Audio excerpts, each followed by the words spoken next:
연말까지 입주를 앞둔 아파트가 약 10만 가구인데요. 10만 가구 대출에 영향을 준다는 잔금대출. 잔금대출은 무엇인지, 입주를 앞두고 이게 무슨 소식인지요. 하나씩 살펴보겠습니다.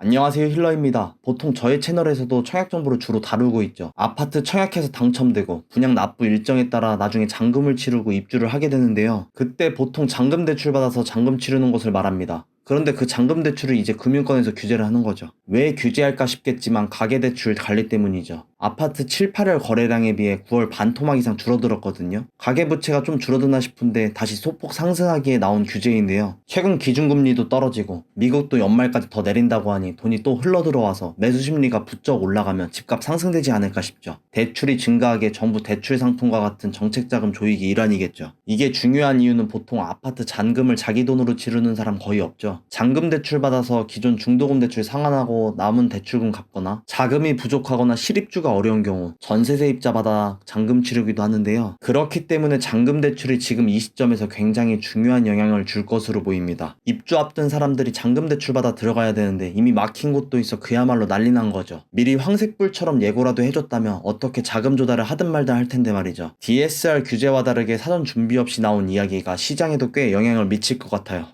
왜냐하면 현재 10월 이번 달만 해도 아파트 입주 물량이 44곳이나 입주하고요. 세대수로 환산하면 약 3만 3천 세대입니다. 11월에는 37곳 입주 예정이고요. 입주하는 세대수는 3만 1천 세대입니다. 12월에는 77곳, 무려 입주 세대가 4만 5천 세대입니다. 대략적으로 연말까지 입주하는 세대수가 약 10만 가구인데요. 위 세대 중에서도 꽤 해당될 텐데요. 그럼에도 연말이 얼마 남지 않고 10월, 11월 입주 예정자는 이미 대출에 대한 서류는 제출했을 것이고 은행에서도 실시했을 텐데요. 14일부터 국민은행도 하겠다고 했는데 실제로 잔금대출 가장 많이 하고 있는 은행입니다. 그렇다면 다른 차선책 은행을 잘 찾아봐야겠죠.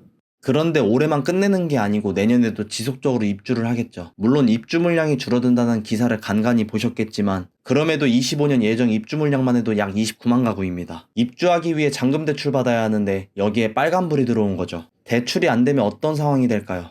보통 금리가 높은 대출로 실행하거나 만약 대출이 안 되면 불보듯 뻔합니다. 예를 들어 어떻게든 잔금 치르기 위해 전세 돌려서 맞추려고 하죠. 그런데 신규 세입자 전세자금 대출은 막혀있고 일부 입주장 또는 단지 안에서는 전세로 돌리는 수요도 증가하게 되고 한마디로 전세 매물이 폭증하게 되죠. 보통 입주장 겪는 단지들이 전세 매물이 많이 쏟아지고 입주 물량이 많다면 순간 매매가 하락을 동반하죠. 매물이 50개 있을 때랑 200개 있을 때랑 다르겠죠. 반대로 투자하는 입장에서 전세가 떨어지고 일부 단지 혹은 지역에 한해서는 매매가까지 영향받을 테니까 매매와 전세 갭 차이가 더 제법 났다가 가격이 붙는다 싶으면 또 갭 투자로 꽤 들어오기도 하겠죠. 근데 지금 정부에서 규제를 했다가도 규제를 풀어주기도 하죠. 이번 사례와는 좀 다르지만 둔촌주공 재건축한 올림픽파크 포레온이 있죠. 당초 원래 실거주 의무가 있었는데 유예해주기 때문에 또 살아났었죠. 단 살렸다고만 해서 분양가보다 치솟은 건 아니겠지만 실거주 유예해주지 않았다면 보다 다른 그림이 펼쳐질 수도 있지 않았을까 싶은데요. 이제 곧 입주 앞둬서 입주 매물 중 일부 지켜보면 잔금 못 치르고 나오는 그림이랑 유사하게 생각하시면 됩니다. 그리고 오늘 영상 통해 두 가지 이야기 드리고 싶었던 건 이건데요. 첫 번째로 디딤돌 대출 축소죠. 가장 실소유자, 청약 당첨자, 분양권 매수자 등 구간이 가장 많은 부분 중 하나일 텐데요. 본래 가구당 2.5억 원까지 가능하고 신혼가구 및 2자녀 이상은 4억 원까지 가능한데요. 통상 집값의 80%까지 대출해주는 상품이었는데 DSR은 이미 깔려있지만 70%까지 줄어들기에 만약 잔금 치를 수 있는 여력이 부족하다면 다른 주담대, 주변 도움 또는 이금융권 생각해야겠죠. 당초 디딤돌 대출 내줄 때 최우선 변제금이라고 해서 보증상품 가입 시 빼지 않고 내줬지만 이제 차감하겠다인데요. 지역마다 다르지만 대출금이 적게 나온다라고만 생각하시면 돼요. 두 번째, 역으로 보면 입주장 기회가 있다. 그럼에도 어느 일부 채널이나 하락 채널에서는 뻔하게 다룰 거거든요. 전세가 하락하고 월세는 물론 매매가까지 하락한다. 그래서 그 다음은 어쩌라고. 나라 걱정하거나 가계부채 걱정하는 프레임의 가치입니다.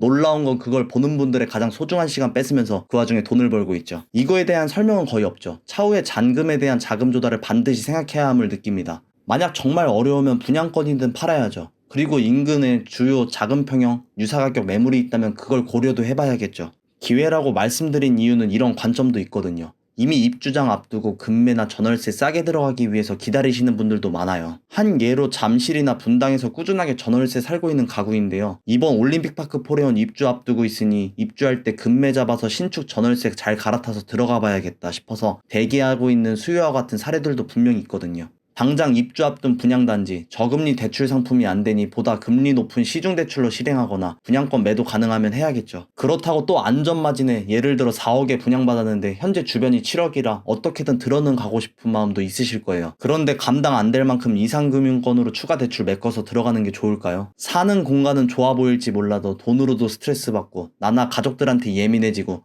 더 피폐해질 수 있기 때문에 무리한 대출은 하지 않길 바랄 뿐입니다. 이번 규제 보면서 청약할 때 보유 현금, 잔금 대출 고려해서 넣었던 실소유자가 가장 큰 피해가 아닐까 싶습니다. 그저 내 집 마련을 위해 그런 건데 말입니다.